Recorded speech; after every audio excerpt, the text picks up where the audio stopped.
በፊትም እና አብርሃምን እከታተል ነበር። አሁን በቅርብ ነው እነ ፈቲ ጋር ገብቼ ስለ ሄርሜላ ማውራትና መናገር የጀመርኩት ካላት ስነ ምግባር፣ አስተዳደጓ፣ ሁሉ ነገሯ የምሬ ነው የምላችሁ። አሁንም አብርሃም ስርዓት ይኑረውና ልጅቷን ያስከብራት ነው በቃ። አሁንም የምለው ሌላ ነገር ሳይሆን ያስከብራት በቃ። ከማንም ጋር እየተገናኘ ማንም ሰው እየመጣ አፉን እንዲከፍትላት አይፍቀድላት። ራሱ ተንቆ እሷን ማያስንቃት ታታችሁ እኔ አብርሃምን ከልጅነት ጀምሮ ስለማውቀዋለሁ። ሰውን እንዴት ማክበር እንዳለበት የሚያውቅ ሰው ነው እና ሄርሜላን ስለሚያከብራት እና ስለሚወዳት እና ከየትኛውም ሰው በላይ ቦታ ስለሚሰጣት ነው አሁን ላይ ፍሬ አፍርቶ አሁን ላይ ያው እርጉዝ ነች ሄርሜላ እና ለእሷ ትልቅ ቦታ ስላለው ነው ከእሷ ጋር እየሆነ ያለው። ግን ደግሞ አብርሃም በምንድን ነው እየተሸነፈ ያለው? በልጅ ምክንያት ነው። ልጅ ስላለ ነው በቃ። በሌላ ነገር ምንም ኖሮ አይደለም፣ ወይ ደግሞ ከማንም ጋር መሆንም አቅቶት አይደለም፣ መሆን ፈልጎም ምናምን አይደለም። እና በልጅ ብቻ ነው አሁን ላይ ትንሽ እየከበደው ያለው። እኛም እየከበደን ያለው ልጅህን አቲ ማለት አንችልም። ገብቶሻል? አሁን ብዙ ነገር እየከበደን ያለው በልጁ ምክንያት ነው። እና ሌላው ነገር ሳይሆን ሄርሜላን በጣም ይወዳታል፣ በጣም እንደሚያፈቅራት እኔ ጠንቅቄ አውቃለሁ። ለእሷም ትልቅ ሪስፔክት አለው። በሌላ ነገር ከፍቅር በላይ ነው እና በቃ በልጁ ምክንያት ነው። እኔም የከበደኝ አሁን ላይ ልጁን ሊያይ ሲል ብዙ ነገር እየተጠቀሙበት ብዙ ነገር እያወሩት በሱ ነው ያለበት እኛ እንጂ ሌላ ነገር ምንም የለም። እኔ ጠንቅቄ አውቃለሁ። በቃ ከሄርሜላ በላይ ደግሞ ምንም ሊያገኝ አይችልም። እንደ ሄርሜላን አይነት ሰው ደግሞ የትም ሊያገኝ አይችልም። ምክንያቱም ሄርሜላ ግልጽ ነች፣ ለሰው ልጅ ሪስፔክት ያላት እንኳን ለምታውቀው ሰው እና ለማታውቀው ሰው ራሱ አክብሮት ያላት ሴት ነች እና ሌላ ምንም ልል አልችልም። ከሄርሜላ በላይ ማንን የሚወድ ሰው የለም አሁን ላይ አብርሽ ማለት ነው። በልጁ ምክንያት ነው አሁን ላይ ትንሽ ብዙ ነገር እየተፈጠረ ያለው እና ይሄን ነው ልላችሁ የምችለው እንጂ እርግጠኛ ነኝ ከሄርሜላ የበለጠ ሰው መቼም ሊያገኝ አይችልም አሁን ላይ ማለት ነው። እሱም ተናግሯል እኮ ምንም ቢፈጠር ሄርሜላ የኔ ባትሆን ራሱ ከማንም መሆንበት ሰዓት አይደለም ብሏል። እና ይሄን ነው ልላችሁ የምችለው። እሺ አቤል አሁን ገብተው በልጁ ምክንያት ነው በቃ። ይሄንን ተረዱት በቃ። በልጁ ምክንያት ነው ሊሸነፍ የሚችለው። ልንገራችሁ እሺ፣ አንድ ነገር ብቻ ብዬ ልውጣ። ምን እንደምልህ ታውቃለህ? በልጁም ሲሄድ ማለት ነው ይሄ ጨልጋጋ የሆነ ወንድሙ ማለት ነው እየተጠቀመበት ስለሆነ ሲሄድ ይሄ ሸለፈት ለምን መጣ? አይ ሲሄድ እኔ ከመጀመሪያ ቡታጅራ ላይ አውቀዋለሁ ልጁ አብርሃም ማለት ነው። ከመጀመሪያ ቡታጅራ ላይ ሲሰራ ራሱ እኔ እከታተለዋለሁ አብርሃም ማለት ነው። በጣም የዋህ ነው። ሰውን ደግሞ ካመነ ከልክ በላይ ነው። ስለዚህ አሁንም ጥንቃቄ የሚያደርገው የቱ ቦታ ነው? ውድቀቱን እንጂ የእሱ ከፍታ ስለማይመኙ ጥንቃቄ የሚያደርገው የቱ ጋር ነው? ልጁን ሲያይ ሲሄድ ምንም ነገር አለ።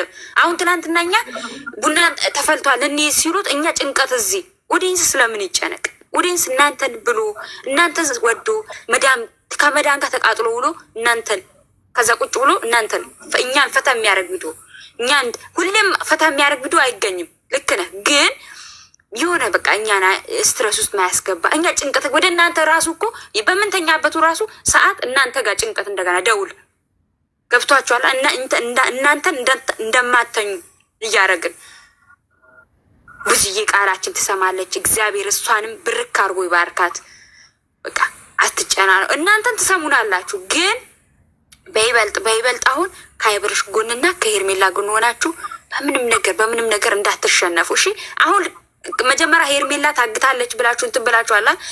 መጀመሪያ ሄርሜላ ደግሞ እንዳልታገተች ተናግራለች። እነሱን ለመበቀል ነው የሚፈልጉት እናንተን ገብቷችኋላ። ስለዚህ እናንተ ውድቀታችሁን ክፍተት አትስጡ። በቃ ኦዲየንስን ደግሞ አሁን ማታ ተካፈልን ከሚገርማችሁ ነገር ማለት ነው። በቃ ተለያየን፣ ተበጣበጥን። ከሚገርማችሁ ነገር ሰው ይታመማል፣ ስትረስ ውስጥ ይገባል። እኛም ደግሞ የመዳን ቅመሞች ከእነሱ ጋር ተዳርቀን ውለን ደግሞ መልሰን እዚህ ዩቱብ ላይ ወደን እና ፈቅደን ስንመለከታችሁ ጥሩ ነገር ካላመጣችሁልን በጣም ከባድ ነው፣ ችግር ነው።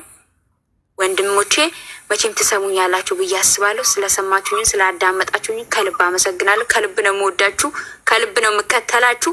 ኑሩልኝ፣ እድሜያችሁ ከፍ ከፍ ይበልልኝ፣ ብዙ ተባዙ። አንድ ሀሳብ ፈትዬ ጨርሰሻል? አንዴ አቤላ በእንትና በዳኒ እዩና ኤፍሬም እና ሩታ ሆነው የተነጋገሩትን በጣም በጥያቄ ምልክት እንድትይዙት። ለምን ለሁለት ተከፍለዋል? ለምን ለሁለት ተከፈሉ? እዩና ዳኒ እኛ ሳንሰማ ተንኮላችሁን ለማለት ፈልገው ይመስለኛል ሳይግባቡን የተለያዩት ቪዲዮውን በደንብ አስተውላችሁ ከሆነ። ስለዚህ ኤፍሬም እና ሩታ ያቀዱት እቅድ እንዳለ ማመን አለባችሁ። መጠንቀቅ እንዳለበት አሳምኑት። ሄርሜላንም እንደዛው ተጠንቅቃችሁ ጠብቋት። ሌላ እኳ የምለው ነገር የለኝም። አመሰግናለሁ። እግዚአብሔር ያክብርልኝ። ራሳችሁን ጠብቁ። ይበልጥ ግን ራሳችሁን ጠብቁ ሁላችሁም። ሄርሜን ይበልጥ በተለይ ግን እንደ ሴትነት ሄርሜላን በጣም በደንብ በስርዓት ጠብቋት፣ ተንከባከቡልን። አመሰግናለሁ። እሺ፣ ደህና ደሩ። አቤልዬ ጊዜ ተሻማብህ እንደ እኔ አባት። አይ ችግር የለም። ከወንድሞቼ ጋር እና ከእህቶቼ ጋር እንደዚህ ስላወራው በጣም ደስ ብሎኛል። እና እኔ የምላችሁ ከአሁን በኋላ ሁላችሁ እዚህ ላይ ኦዲየንሶቻችን ቢያንስ 130 ሰው አለ እኛን የሚወድ ወይም እኛን የሚያከብር እና አብርሽና ሄርሜላን ማለት ነው። እና ወረኞችን ተዋቸው፣ ምንም የሚያመጡት ነገር የለም። ከዚህ በኋላ ሄርሜላን እና አብርሽን የሚለይ ሰው ካለ በራሱ ላይ ትልቅ ነገር እንደፈረደ በጭንቅላቱ ሊተከል ይችላል። ከዚህ በኋላ ምንም ነገር የሚመጣ ነገር የለም። እየሰማችሁ ነው። ብዙ ወሬኞች አላችሁ እዚህ ውስጥ ያላችሁ የምታቃጥሩ። አብርሃምና ሄርሜላ ተዋደውና ተፋቅረው አብረው የኖሩ ሰዎች ናቸው። እንደ ሌላ ሰዎች በጥቅም ወይ ደግሞ በአንዳንድ ነገር የተገናኙ ሰዎች ስላሉ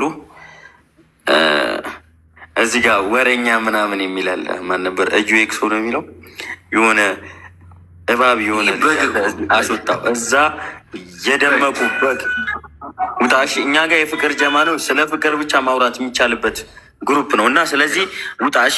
ማለቃቀስ ካለብህ እዛ ሄደ አልቅስ። እና ይኸውላችሁ ምንድን ነው የምለው፣ የፍቅር ጀማ ወደፊት እንጂ ወደኋላ የለም። ገብቷችኋላ? አብርሃም እና ሄርሜላ መንታው ነው ከዚህ በኋላ የሚወልደው። እኛም እንቀጥላለን። አሚኑ ብሩክም በቃ እየቀጠለ ሄዳል። ለማንኛውም ይመቻችሁ። እኔ ልወጣ ነው። አሚሩ ቡራ እንወዳለን። አቤላ መጣ፣ አክብረን ስለመጣ ብቻ አገላለጽ ገልጸህልን